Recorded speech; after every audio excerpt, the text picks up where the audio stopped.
Assalamualaikum warahmatullahi wabarakatuh. Selamat malam, selamat siang, dan selamat pagi. Oke teman-teman semua yang telah hadir di Latis, terima kasih atas kehadirannya. Saya Indra Aden. Hari ini kita membicarakan tentang kekuatan militer di Indonesia. Jadi kekuatan militer di Indonesia ini adalah merupakan sebuah kekuatan yang sangat dahsyat yang terbentuk. Militer Indonesia ini beda dengan pembentukan militer-militer lain. Mereka kalau di Eropa itu kebanyakan terbentuknya dari tuan tanah hingga akhirnya menjadi satu, menjadi sebuah militer. Tapi di Indonesia tidak. Dia berkembangnya itu bukan dari penjajah Belanda, tapi itu kesadaran kelompok-kelompok yang ide awalnya berasal dari Tan Malaka. Di dalam satu tahun 1922, Tan Malaka mengatakan sudah saatnya para kelompok-kelompok bergerak dan membuat pasukan untuk melawan penjajah. Ini seperti itu.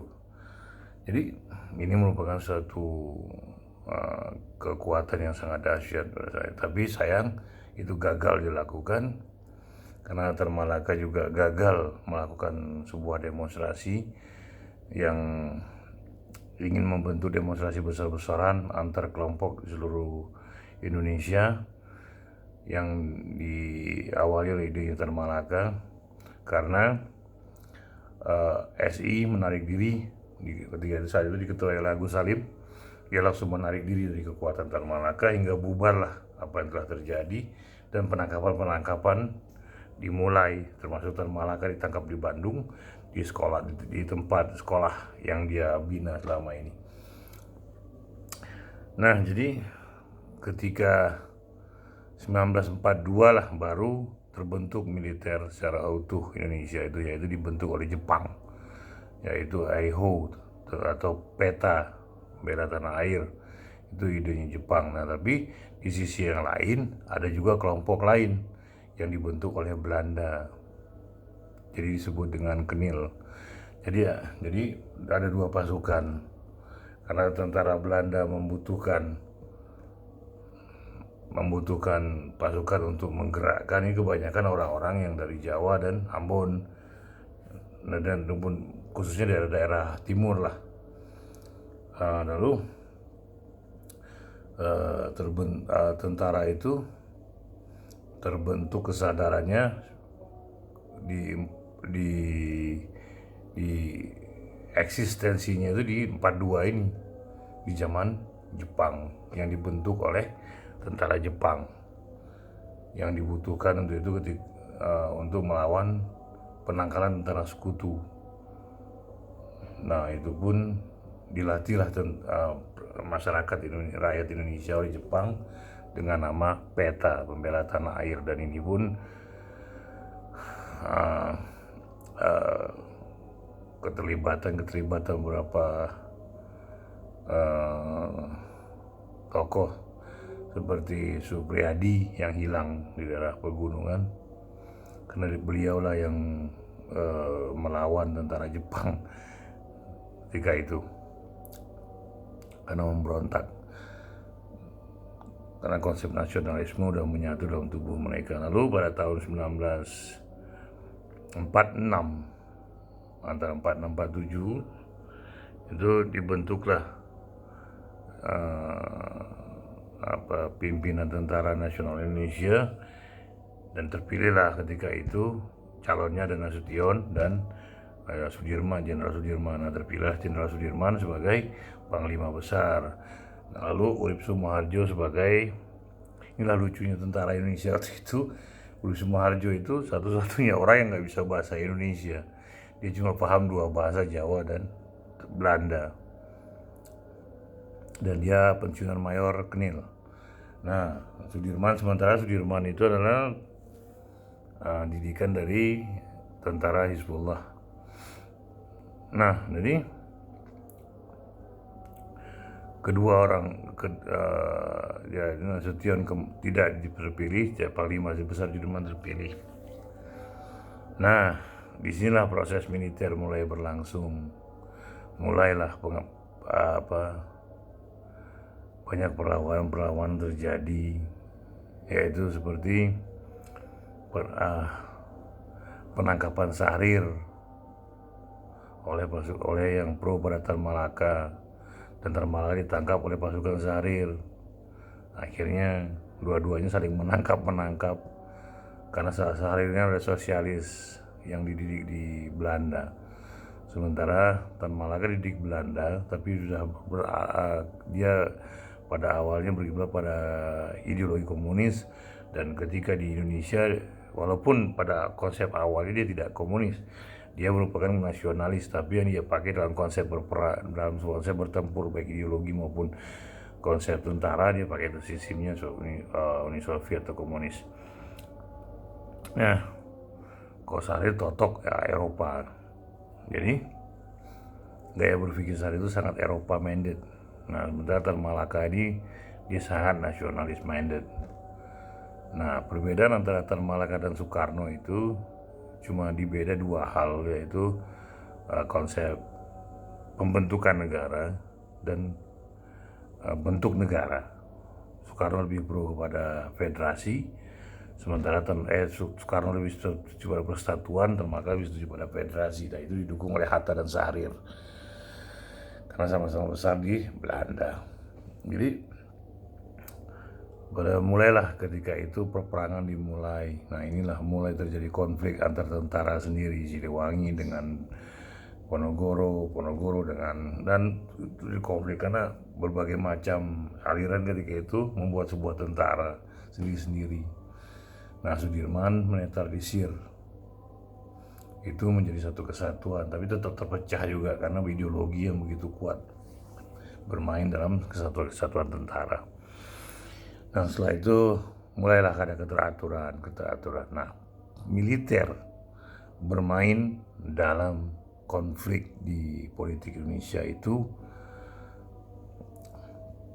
sebenarnya itu di tahun bukan 52, tapi di tahun 48, dan ya 48 lah dimulainya konsep militer mulai bermain. Tapi itu masih di bawah naungan pemerintah yang sah.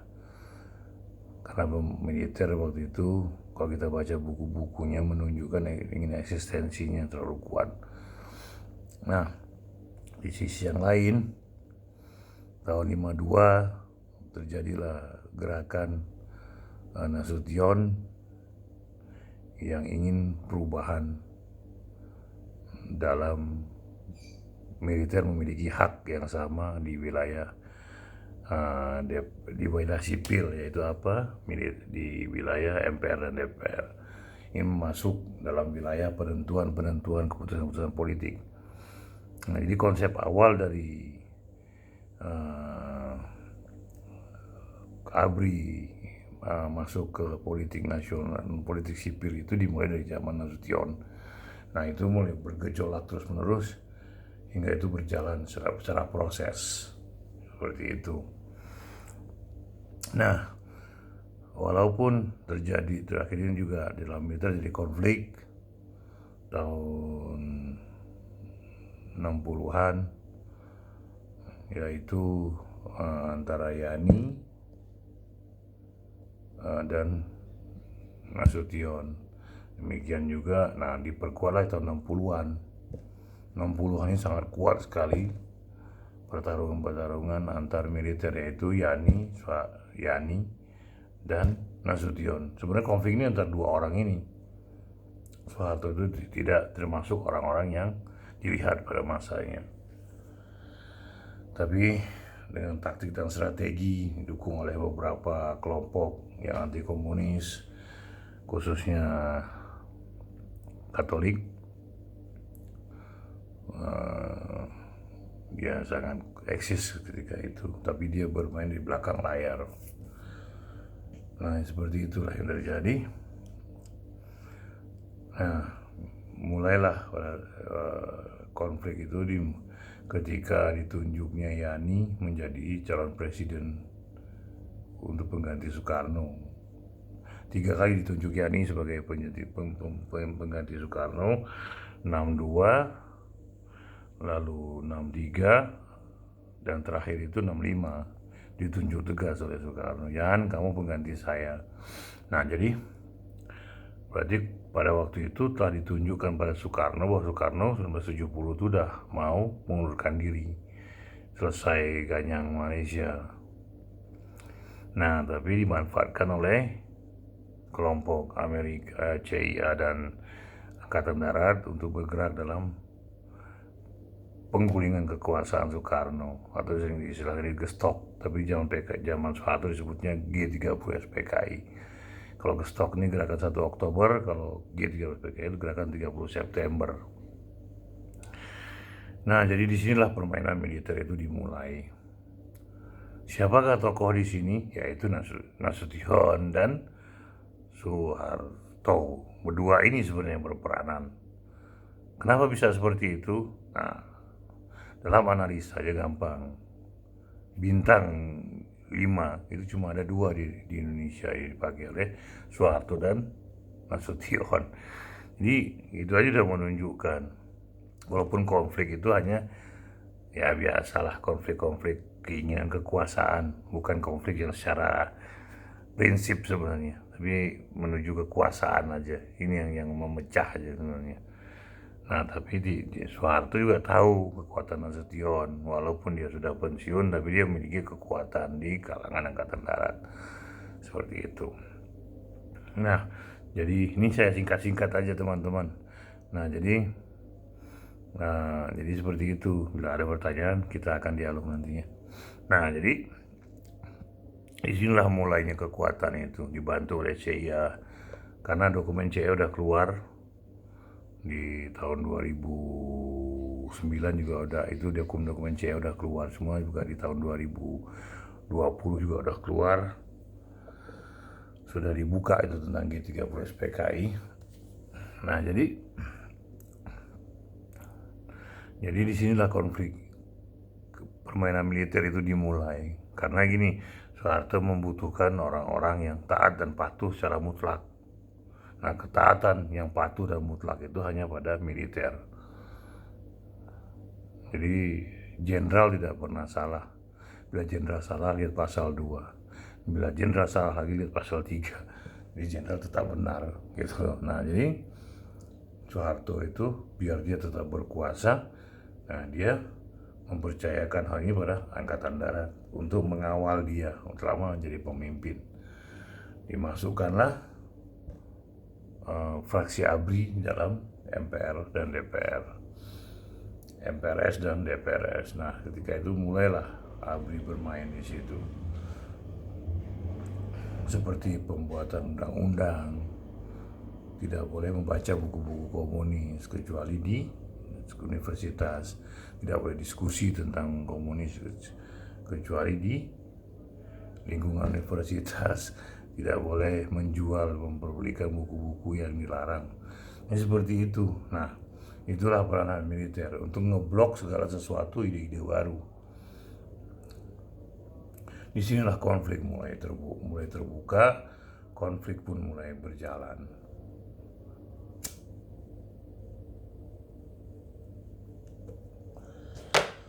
Orang-orangnya Soekarno dihabisi, 7 jenderal tersebut. Nah, 6 jenderal, 1 perwira menengah, itu Pierre Tendean. Nah, jadi permainan militer itu sangat bagus dan mereka pakai sebagai PC war, dijadikan pengawal-pengawal.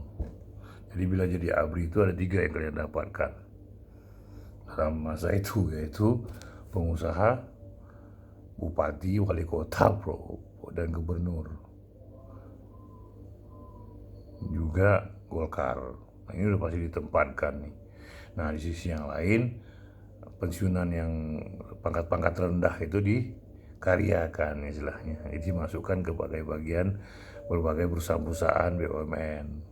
Pensiun masukkan perusahaan BUMN atau disatpamkan, seperti itu. Nah, jadi bila Anda jadi ABRI, maka Anda dapat 3 hal. Nah, itu jadi pengusaha, lalu Anda bisa jadi eh, bupati, penguasa daerah, dan yang ketiga Anda bisa dikaryakan kembali. Seperti itu kalimatnya, sangat halus. Nah, jadi kesetiaan ABRI itu diperlihatkan kepada Soeharto. Nah, inilah jadi militer ini sangat-sangat akhirnya menindas. Akhirnya terjadilah pola penekanan pemikiran, tiada kebebasan, tiada apa pihak sipil untuk berperanan, semuanya mantan tentara. Segala sesuatu itu dikuasai oleh tentara. Nah, jadi inilah yang membuat kreativitas sipil itu hilang, kecerdasan sipil hilang. Karena apa? Segala sesuatu yang sipil lakukan selalu minta persetujuan dari pejabat-pejabat daerah. Ngerti nggak ngerti, kalau nggak setuju ya nggak setuju. Seperti itu.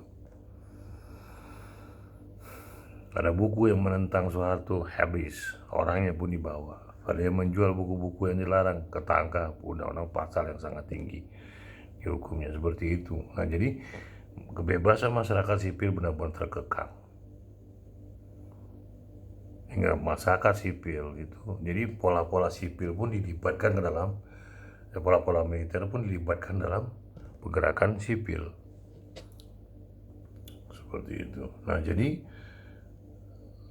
pola berpikir militer itu ditunjuk, diarahkan, dan ditentukan.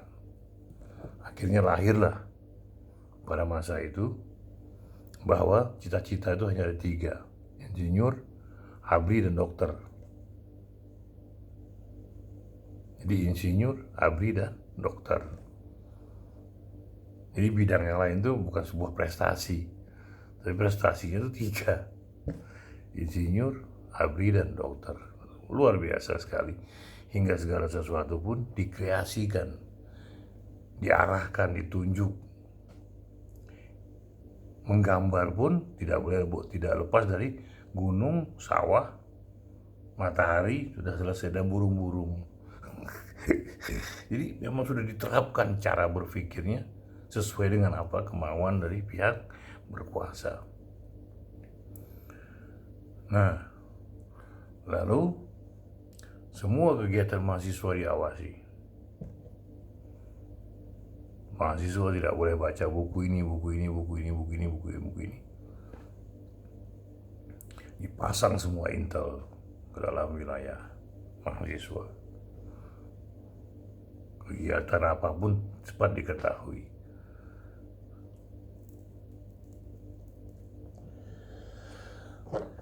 Masyarakat daerah yang tidak memiliki Golkar tidak ada pembangunan.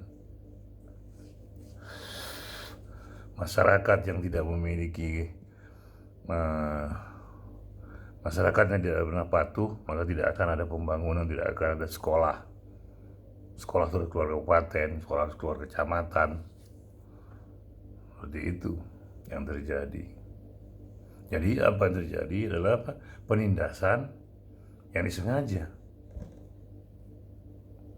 Biar apa? Tidak terjadi perlawanan, biar tidak terjadi kebrutalan. Bahkan dikreasikan sebuah kebrutalan itu.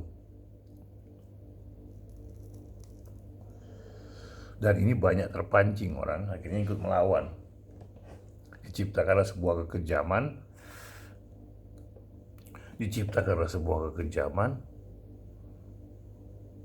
tindak kasar pada perempuan, membunuh laki-laki di depan perempuan, dan segala macam yang dibuat penyiksaan karena anggota teroris, anggota anti pada pemerintah, anggota yang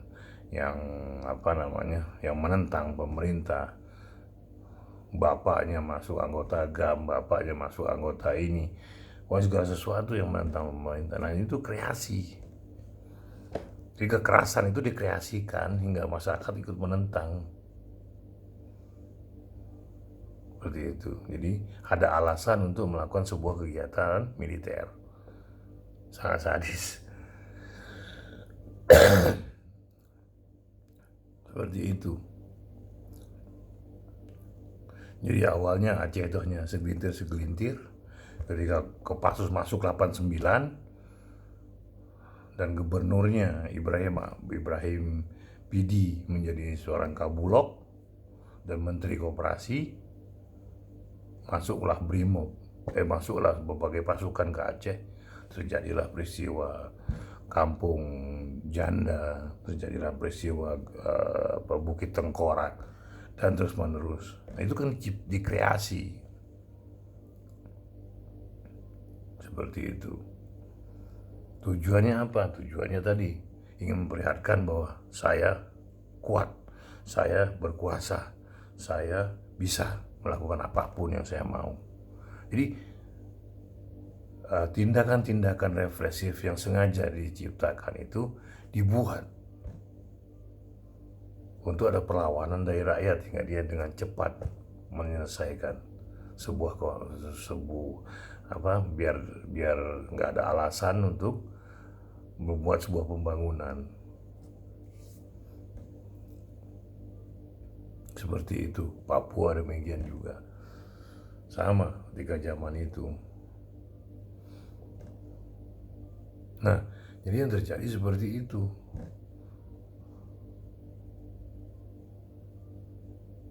Diciptakanlah kelompok-kelompok yang bisa diolah, nanti dikirim ke sebuah daerah buat kerusuhan. Seperti itulah tipikal intelijen zaman itu. Jadi inilah yang dibuat, dikreasikan hingga tidak ada nafas waktu untuk berpikir bangsa ini. Masyarakat itu di bawah tekanan hingga apa yang terjadi, mereka malas berpikir. Mereka akhirnya berpikir tentang diri mereka, bagaimana selamat, bisa makan, dan bisa hidup.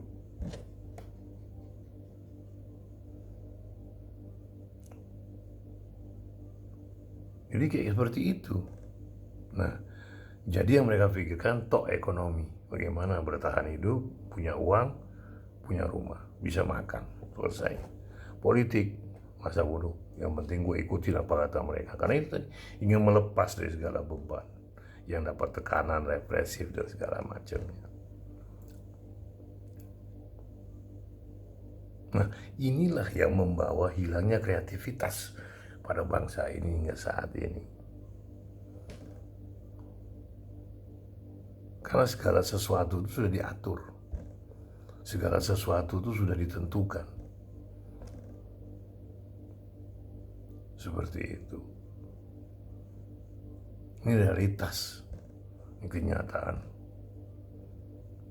Makanya kawan-kawan yang hidup setelah tahun 90-an, 92 tahun 2000-an, bertanyalah pada teman-teman, pada orang tua-tua mereka yang memahami situasi politik ketika itu. Tapi tolong yang lebih bijak, maksudnya yang lebih objektif lah, yang membaca buku, yang memahami sejarah, itu lebih jelas membicarakannya. Seperti itu teman-teman. Jadi militerisme yang diciptakan oleh Orde Baru itu sangat-sangat luar biasa. Menghilangkan sebuah kreativitas, menghilangkan kecerdasan, menghilangkan keingintahuan.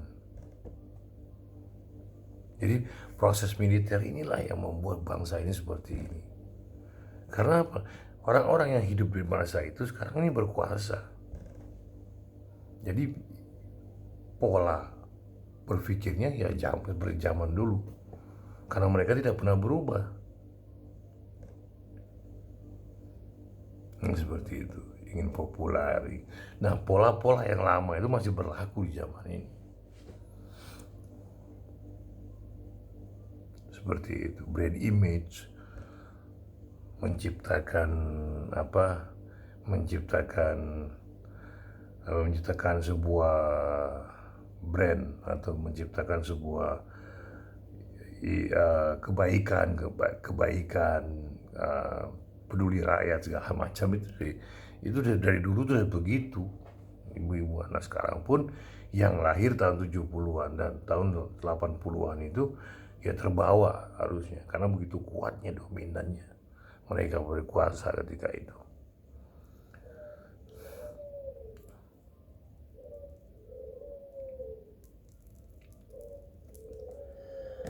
Jadi seperti itu yang terjadi.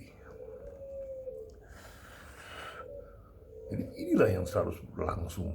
Demikian lamanya militer, demikian kuat. Mahasiswa terbatas ruangnya.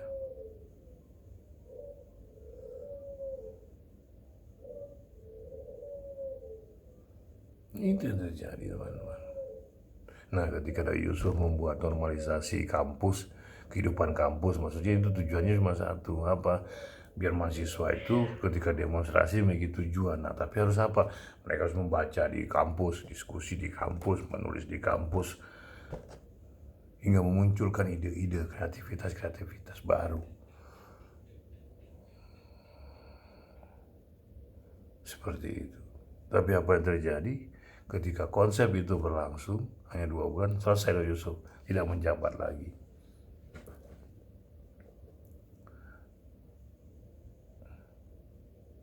Jadi ketika seseorang ingin membangun sebuah vitalitas cara berpikir baru di masyarakat itu langsung dikat. Jadi tidak boleh ada seseorang yang berpikir cerdas, kritis, seperti itu. Inilah gaya militer suatu. Hingga keacuhan masyarakat pada politik itu ya karena ini. Apalagi ada seorang pemikir, yaitu yang semoga beliau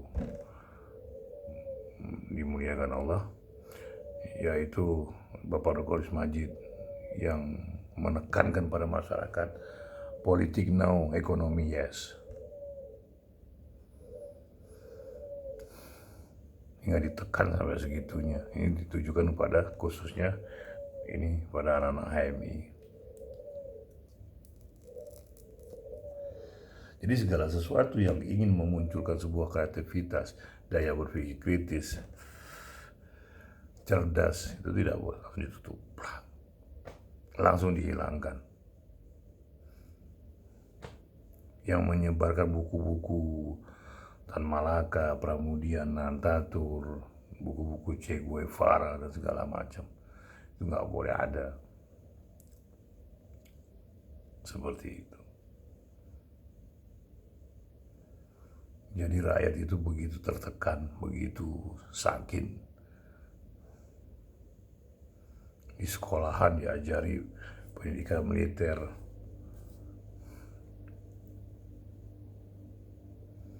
Dengan cara apa? Pukul, tampar, tonjok pada murid. Diskusi nggak boleh ada yang ngalah dari guru. Bila kita ngomong sesuatu, dapat tekanan nilai jadi kurang. Itu menunjukkan kekuatan militer, kekuatan yang sangat dahsyat. Jadi sistem penindasan itu demikian kuatnya hingga sampai kampung-kampung. Jadi begitu teman-teman semua. Jadi militerisme yang dibentuk oleh kelompok Soeharto ini demikian eksisnya.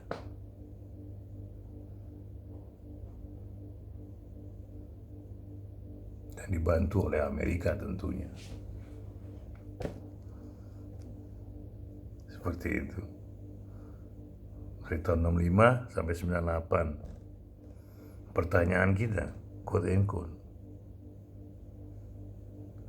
apakah tidak ada penanaman benih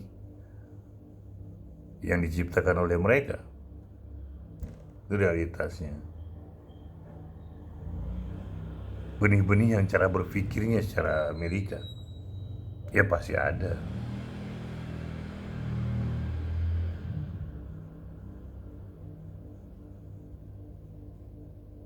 Seperti itu.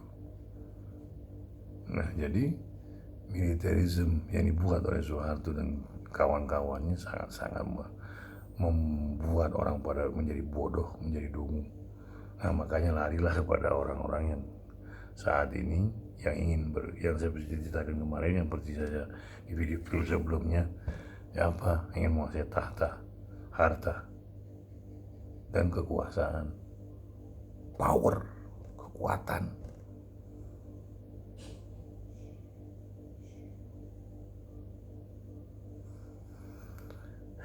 Jadi apakah bisa diharapkan orang-orang yang besar di zaman Soeharto bisa berpikir kritis, bisa memahami politik secara global, bisa memahami, nah itu kita lihat juga.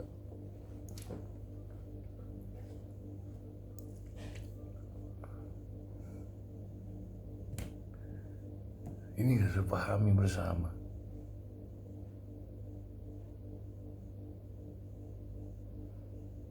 Maka sejarah itu hal yang sangat penting bagi kita.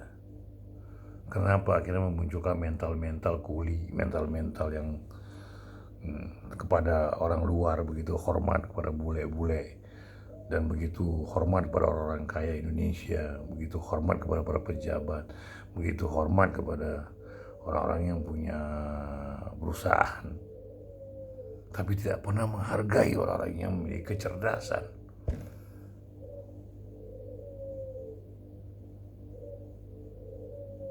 Ini dibentuk, akhirnya menghasilkan orang yang seperti ini.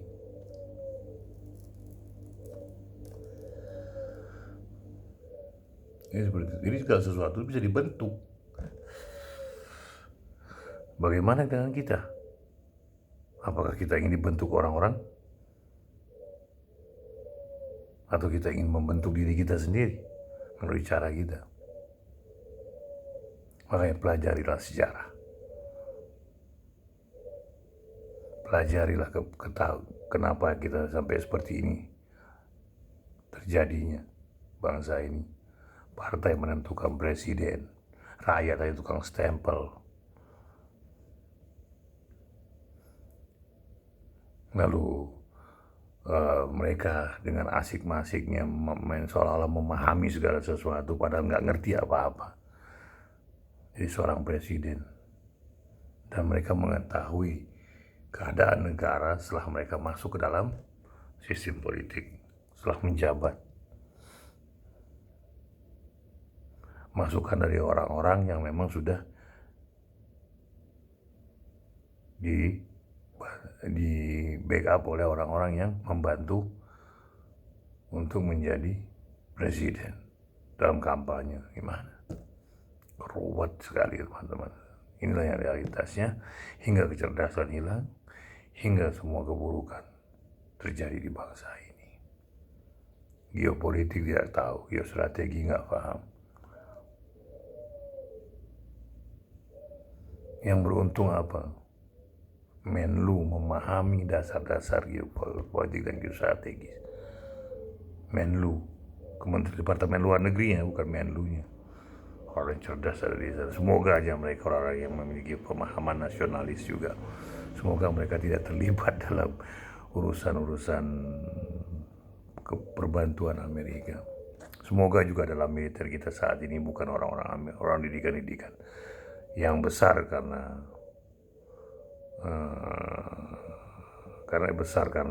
ya dia dekat dengan negara-negara luar. Seperti itu. Nah, apa yang terjadi selanjutnya? Panglima pun ada bargaining tertentu. Panglima mantunya. Panglima TNI itu adalah mantunya Hendro Priyono. Bukan karena berdasarkan prestasi. Demikianlah yang terjadi teman-teman. Inilah realitas bangsa ini. Jadi nepotisme itu masih kuat di bangsa ini. Karena itu tadi, karena mereka dilahirkan di masa zaman Soeharto yang telah dibentuk cara berpikirnya hingga mereka jadi kurang memahami segala sesuatu yang ada di dalam Indonesia Raya ini. Kekritisan tidak ada, daya berpikir kreatifnya hilang. Demikianlah saudara-saudara. Ya demikianlah teman-teman semua. Saya sampaikan di sini dulu saat ini karena ini jadi harus diingat satu hal, sejarah jangan pernah dilupakan. Bila kita mempelajari Indonesia, maka pelajarilah sejarahnya lebih dahulu. Ketika kita mempelajari kekuatan yang bermain di Indonesia, pelajarilah juga kekuatan negara-negara besar, kekuatan militer di Indonesia. Demikianlah teman-teman. Nah, jadi Indonesia dikuasai militer, membuat hilangnya daya kreativitas, daya kritis, daya kecerdasan. Oke teman-teman, sampai di sini dulu untuk saat ini. Karena sejarah udah mengajarkan kita bagaimana masa depan itu bergantung pada masa lalu. Sistem yang dibentuk juga sistem yang dibuat oleh masa lalu. Demikianlah teman-teman semua. Jadi memahami sesuatu harus dari dasar, baru kita bisa memecah hal-hal yang ada setelahnya. Oke, demikianlah dulu teman-teman. Militer adalah sesuatu hal yang sangat-sangat menghancurkan gaya berpikir. Mereka membentuk sistem, membantu penguasa yang zalim. Demikianlah teman-teman semua. Jadi inilah yang realitas sebenarnya. Kenapa kita harus memahami politik Soeharto, politik militerisme Soeharto. Jadi bukan hanya budaya Jawanya yang dipakai sebenarnya, tapi apa? Tapi dia ingin menjadi seorang raja seperti budaya Jawa, tapi yang digunakan adalah kekuatan militer yang ada di belakang dia. Hingga dibentuklah pola berpikir orang, dibuat samarlah sebuah budaya, yaitu budaya Jawa.